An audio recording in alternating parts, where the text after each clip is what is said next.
Bom pessoal, o episódio de hoje é dedicado exclusivamente a uma figura que, ao meu ver, foi um herói para Portugal, Antônio de Oliveira Salazar. Neste vídeo irei abordar os motivos pelos quais Salazar foi o salvador de Portugal. O vídeo será dividido em alguns tópicos, sendo eles geopolítica e diplomacia portuguesa, economia e bem-estar social. As fontes utilizadas estarão presentes nas imagens dos vídeos. Mas antes, vamos entender de maneira rápida a história de Salazar. Apesar de sua origem humilde, filho de camponeses de Vimieiro, terminou seus estudos primários e ingressou no seminário de Viseu, onde permaneceu por 8 anos. Logo depois foi a Coimbra, formando-se em Direito e doutorou-se em Economia Política e Finanças. Foi professor e catedrático em Coimbra. Quando ministro das Finanças, em 1928, saneou as caóticas finanças portuguesas, com energia e competência. Salazar foi, como visto nessa breve biografia acadêmica, um refinado intelectual, comprovado no ensino e na prática ser decente e não um bronco, como seu opositor Stalin, que esse sim tinha postura de bronco, queria fazer com que o povo pensasse. Parte 1. Geopolítica e diplomacia. Como Salazar livrou Portugal da destruição e causa da Segunda Guerra Mundial. Sua longa permanência à frente do Conselho de Ministros de Portugal nunca exerceu sobre ele qualquer efeito material. Guardou sempre os hábitos espartanos que adquiriu no seminário, sóbrio à mesa, no vestir, no morar, nos amores e nas posses. Trabalhando em 3 expedientes, 18 horas por dia, sequer dispunha de aquecimento em seu bem ordenado gabinete de trabalho, o que o obrigava a trabalhar sobretudo no inverno de Lisboa. Em Santa Combadão, a 250 km de distância, dispunha de pequena propriedade rural, a vida por herança, que impressionava os poucos visitantes que recebia pela simplicidade monástica. Quase pobreza. Centralizador. Acumulou durante anos os Ministérios das Finanças e da Defesa, enquanto exercia o cargo de primeiro-ministro. Na verdade, um ditador, como era referido a ele na época deles, mais esclarecido. Nem os comunistas portugueses conseguiram assimilar a ele qualquer mancha de corrupção. Nunca se casou ou teve prole. Foi sempre um defensor ferrenho da Igreja Católica, marchando conduziram Portugal absolutamente neutro em todo o correr da Segunda Guerra Mundial, e além disso, em trazer Franco para a neutralidade, que Salazar soube demonstrar sua verdadeira dimensão, estadista. A mais antiga aliança europeia ligava Inglaterra e Portugal desde 1373. Era, por esse tratado, de se imaginar que Portugal lutaria ao lado dos aliados na Segunda Guerra, como fizera na Primeira. Por outro lado, Portugal era grande fornecedor de tungstênio, que a máquina de guerra alemã consumia em enormes quantidades, e o arquipélago dos Açores, possessão portuguesa, estava estrategicamente localizado para abrigar uma base anti-submarino no Atlântico. Salazar sabia de tudo isso, mas estava disposto a manter Portugal fora da guerra. Sabia dos sofrimentos portugueses durante a Primeira Grande Guerra, como sabia da fragilidade de suas forças armadas e dos horrores de uma guerra dentro de casa, sabia ainda o que era viver em um país ocupado por tropas estrangeiras. Salazar era um admirador de Mussolini e se identificava com suas políticas anticomunistas e trabalhistas, mas se decepcionou quando Dulce se subordinou inteiramente a Hitler, que Salazar não admirava.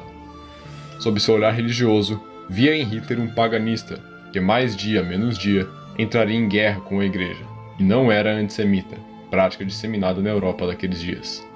Salazar protegeu os judeus portugueses e deu passagem aos refugiados judeus e europeus que buscavam Lisboa como porto de embarque para outros países, Estados Unidos principalmente.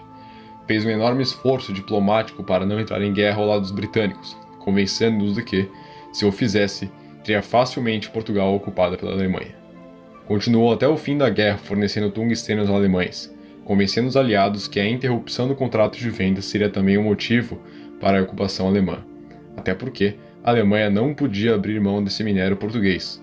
Ao ceder os Açores para uma base dos aliados, convenceu os alemães que o fazia em função do velho tratado de 1373, e que essa concessão era uma contrapartida aos ingleses pelo fornecimento de tungstênio à Alemanha. Salazar convenceu Francisco Franco a não ceder aos apelos de Hitler e também permanecer neutro, resguardando a Península Ibérica dos horrores da guerra. Franco, em 1940, após a reunião com Adolf Hitler sobre a divisão dos territórios e troca da aliança com a Alemanha, conseguiu saciar os desejos das falangistas em fazer a marcha sobre Lisboa. A possibilidade desse evento já assustava Salazar, que fez o que pôde para manter a paz e união na Península Ibérica, citando as cicatrizes da recente Guerra Civil. Foi vitorioso, resguardou o seu povo, que não experimentou os horrores de uma ocupação, os bombardeios, a fome, a destruição e das mortes e ferimentos em combate. Se foi um ditador, foi por ser duro com os opositores, deixa um saldo de temperança e patriotismo, que salvou os portugueses dos horrores que assolaram praticamente toda a Europa de 1939 a 1945. Han alcanzado las tropas nacionales sus últimos objetivos militares. La guerra ha terminado. Punto. 1 de abril de 1939, año de la victoria. Parte 2. Economia e desenvolvimento de Portugal. Durante o governo salazarista, alguns setores da economia cresceram. Desta forma, o turismo se beneficiou devido às praias que atraíam diversos europeus. Além disso, o governo aderiu às férias subsidiadas aos funcionários. Assim, por liberação do Estado, os funcionários podiam viajar. A vida rural era a forma de vida defendida pelo Estado. Porém, devido à Revolução Industrial, as famílias começaram a procurar oportunidades nos centros urbanos. Assim, nos anos 60, Portugal alcançou níveis de crescimento de incríveis 7% ao ano. Para efeito de comparação, a taxa de desemprego americano diminuiu em apenas 3,5% durante toda a década de 60. Observando agora este outro gráfico, percebe-se que o auge da disparidade do crescimento do PIB americano se deu entre 1960 e 1968, variando 7% em 8 anos, tendo um crescimento muito mais gradativo que o português. Em relação à política externa, o governo salazarista defendia medidas para livrar o país de acordo com países liberais. Além disso, Salazar cuidava para que não houvesse interferência de outros países nas tomadas de decisões internas. Observando esse gráfico, é possível observar que o maior período de convergência, ou seja, enriquecimento relativo, do século XX, ocorreu entre 1950 e 1973. Neste período, o país atingiu um PIB per capita equivalente a 60% das economias desenvolvidas, partindo de cerca de 38%, tendo um crescimento de 22%. Nos anos 30 e 40, não existiu convergência, mas foi travado o percurso de divergência que vinha desde o início do século XIX. No século XX, existiu apenas um outro período, já em democracia, em que a convergência foi tão forte, os anos seguintes à segunda intervenção do FMI e a entrada do CEE. Essa convergência estagnou nos anos 90 e inverteu-se no século XXI, números ausentes no gráfico. Portugal está hoje relativamente nos mesmos níveis de divergência que estava em 1973 em relação às economias mais avançadas. Ao observar esse gráfico, pode imaginar-se que a redemocratização foi um alívio ao povo português, pelo menos no que tange ao PIB per capita. Porém, analisando mais a fundo, percebe-se que é uma análise lastreada com o valor do dólar americano. Agora, vamos dar uma olhada no crescimento do PIB americano durante este período de expansão.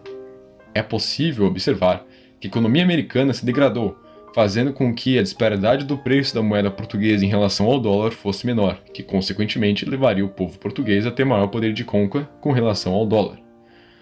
Os outros países apresentados no gráfico não obtiveram os mesmos resultados por questões internas e geopolíticas que não são pauta para esse vídeo.